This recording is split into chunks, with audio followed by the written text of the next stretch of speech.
Have y'all ever been that excited for a preseason before? Because I know I haven't.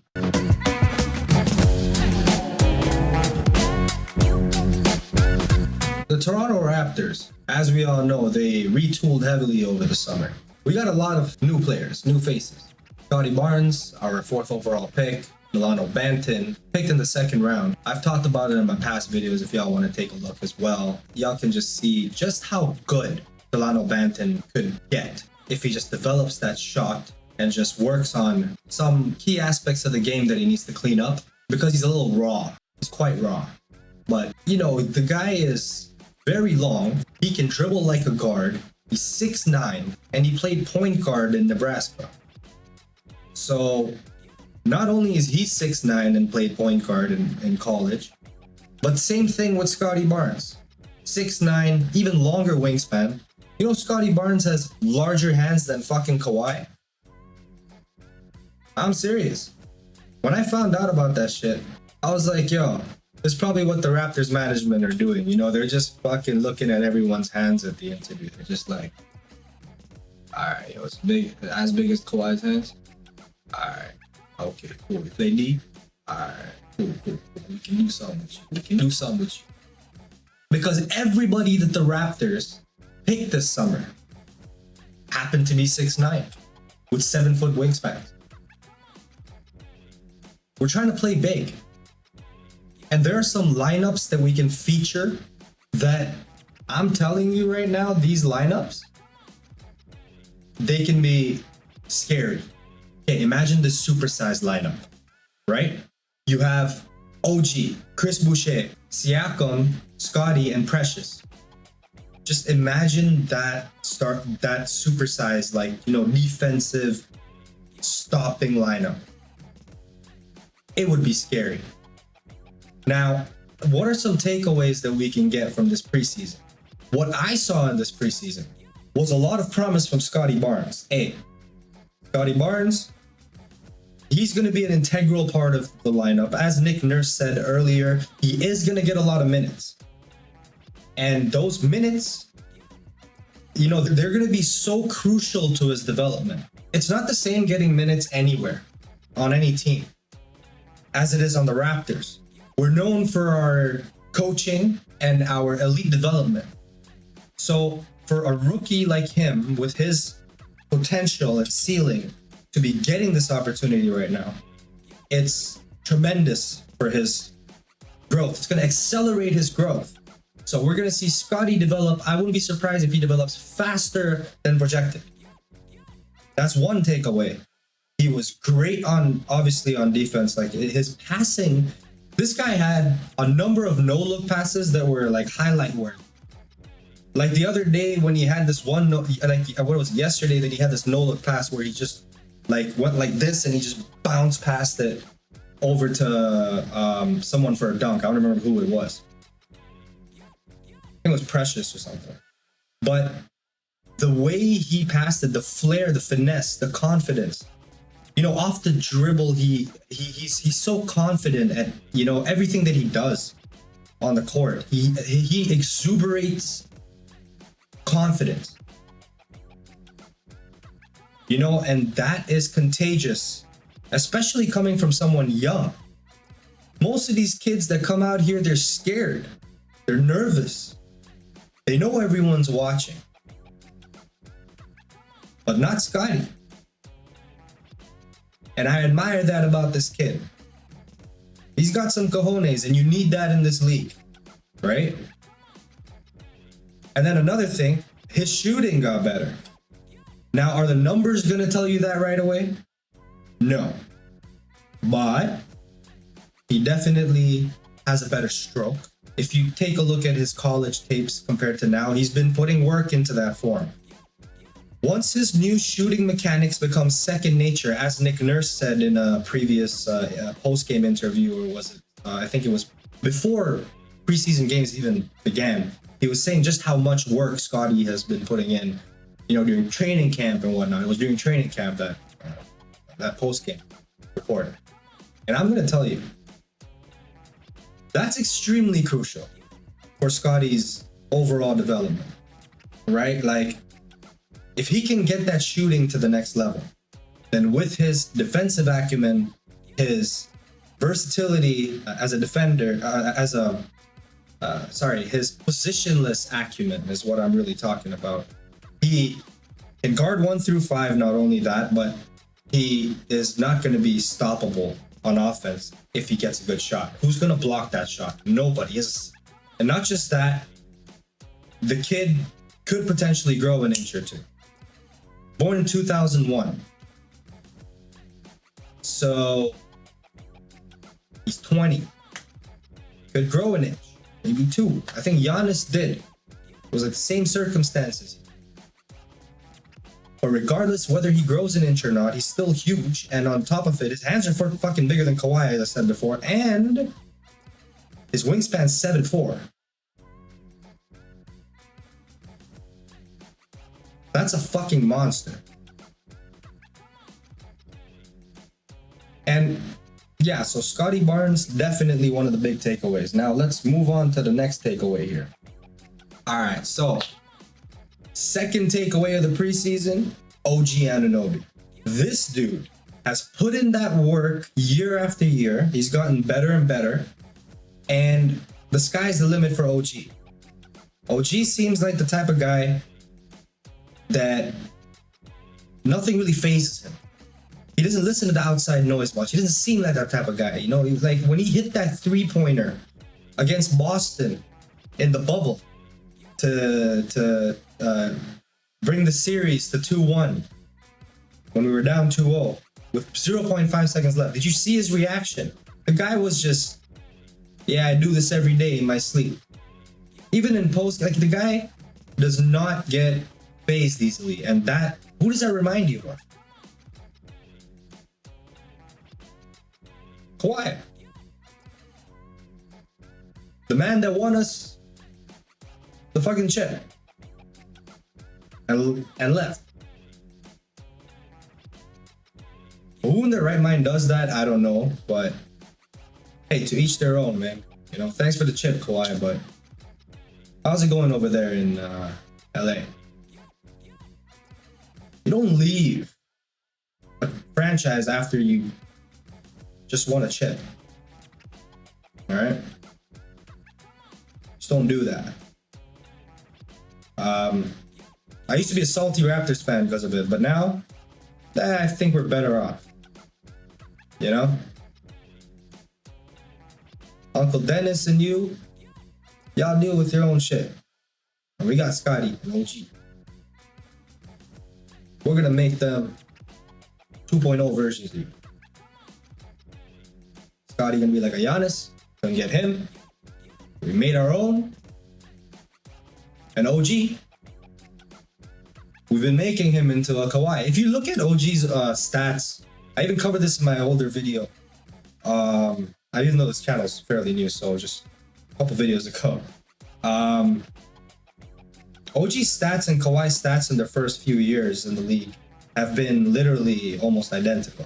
It's scary to look at. Not to mention the demeanor of OG, but then I feel OG, you can have that feeling from him that he's a very loyal guy. And we drafted him, right? And remember, OG's draft stock was supposed to be much higher. But he got injured with that ACL tear, and that really fucked up his draft stock for that year. Otherwise, OG, we may not have ever had him at 23. Like we did. Now, OG has a one-on-one game. He can ISO ball. Man was taking people off the crossover, off the dribble, driving in, pop stepping, slamming, step back threes. The guy's hitting like pretty much what I think his percentage is like 60% from 3 for these first 5 games or whatever. Like the guy shot really well. I could be wrong, but it felt like that. It felt like that. OG was good. Very good. He's gonna shoot 60% for the season. I'm not saying that. It was 5 preseason games. But the fact that he's shooting like that and the way he got those shots off, they weren't just those open shots that OG used to be a catch and shoot 3-and-D player. Y'all remember. And then over the years now, every year we saw a little bit more of that. OG, can you create a shot? Can you do this on the regs? I think that's amazing. I think that is one of the biggest wins for us. And one of the biggest secrets, best kept secrets of the NBA is O.G Anunoby. I mean, not really a secret, but he's underrated.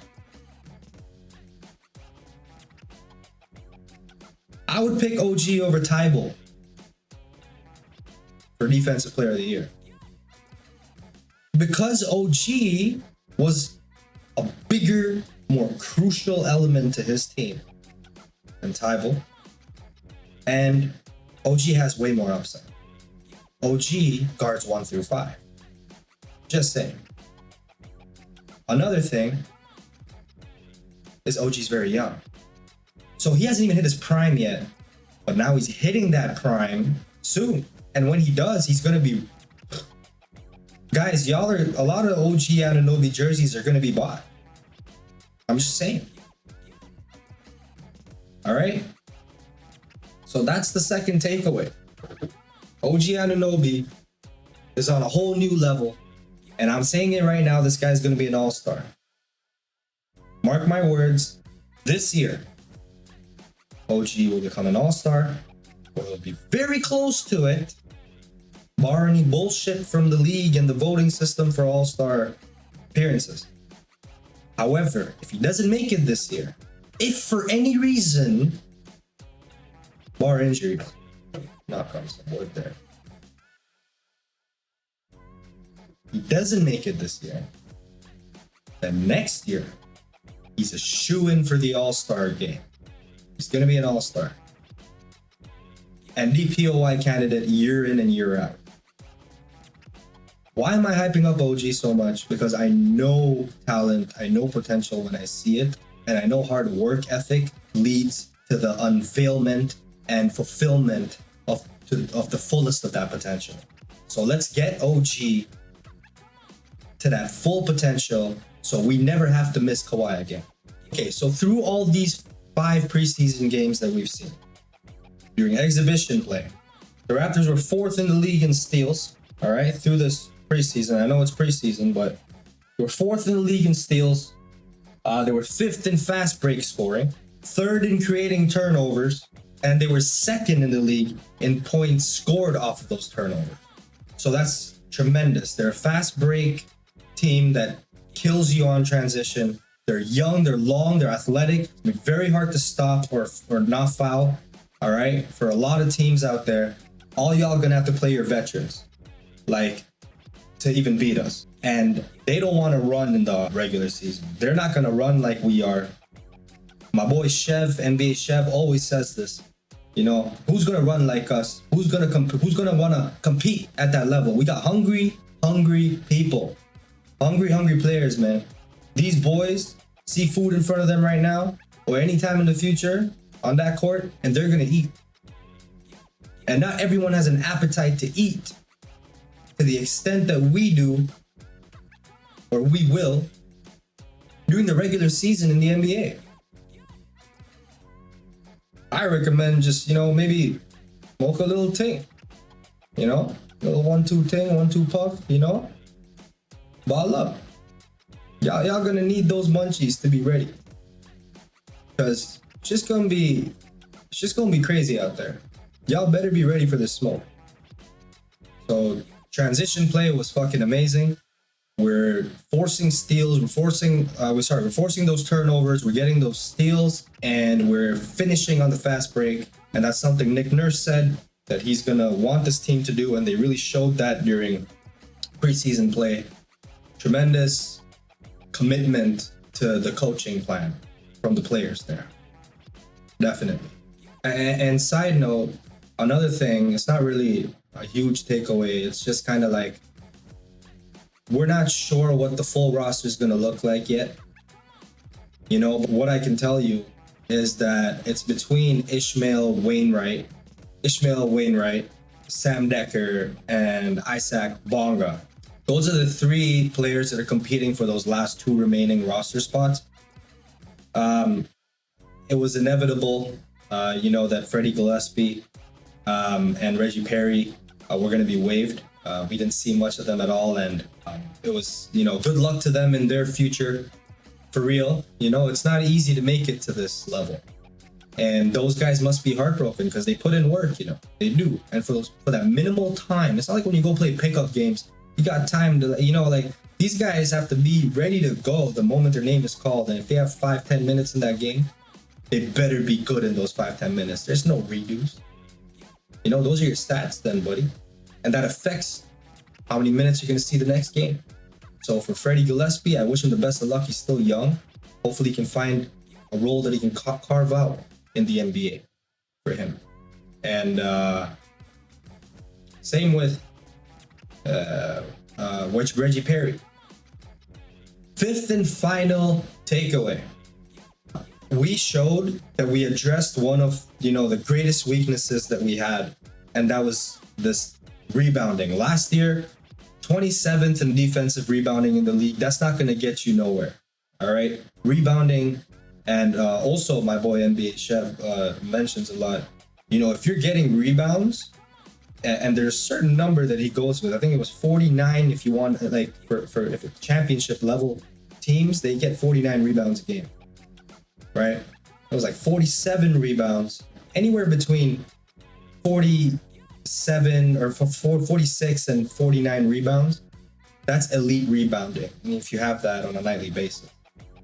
And you see the Raptors address that with their length that I was talking about, because during these 5 exhibition games, they were 19th in rebounding, all right, in defensive rebounding. And in terms of their offensive rebounding, they were 4th in the league. So y'all can expect a lot more of those second chance points, right? That's something that we really were giving up a lot last year because we didn't have a proper center, all right, before Birch came in. And Birch is not, Birch wasn't going to cut it fully, but we did get way better when Birch came in, and that's no secret.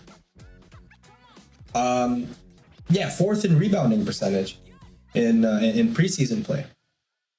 That's really good, And I mean, last year we were 24th in offensive rebounding. So vast improvement there. I know it's just preseason. I know it's a small sample size, but it can just give you a good projection, a good indication that the Raptors have, because it's a significant improvement. So the Raptors have addressed that, but in a different way than we would typically anticipate.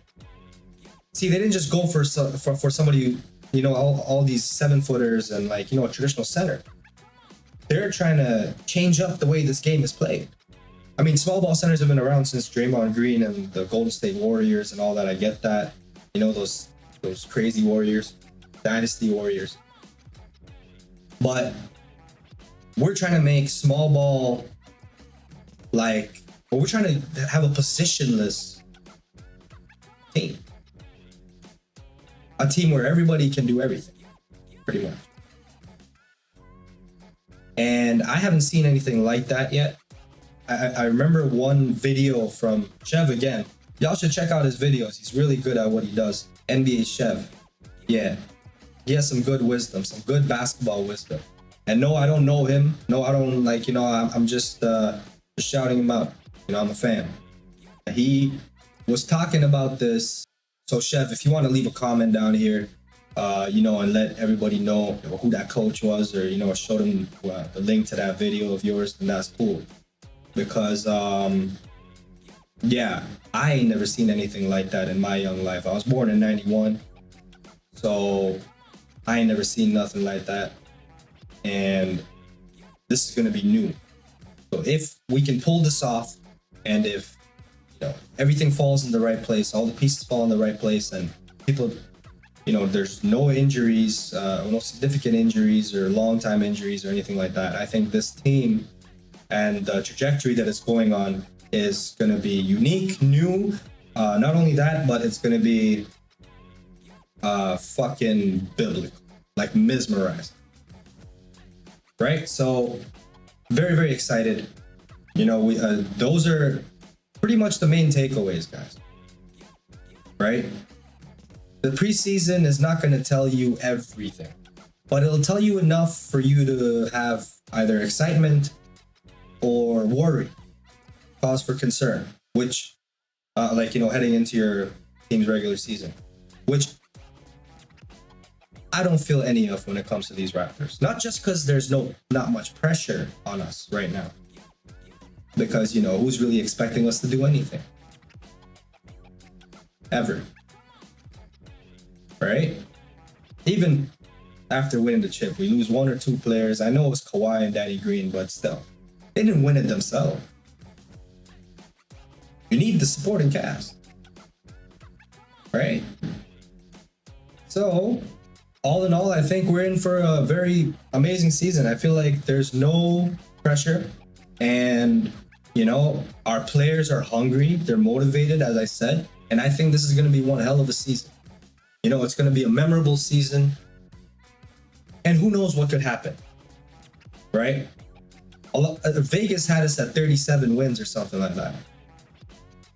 I can definitely tell you, we get Siakam back, we get Boucher in, he's out for the early part of the season.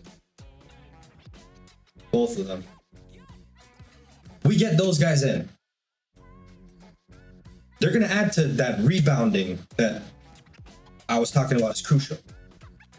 They're two of the best rebounders. And we did that. We were 19th in rebounding and 4th in offensive rebounding in the preseason without Kem Birch playing the first two games or whatever. I think it was 2 or 3 games.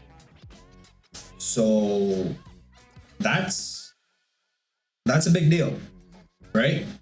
Told you about rebounding and how important it is when you're trying to win a championship. The worst case scenario, bar any injuries for the Raptors, probably around 6th to 8th place. But they're making these playoffs.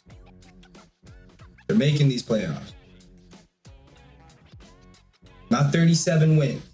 And the East is going to be stronger this year. So anyways, y'all, make sure y'all are there for Fantasy Fridays. The first Fantasy Friday is going to drop this Friday.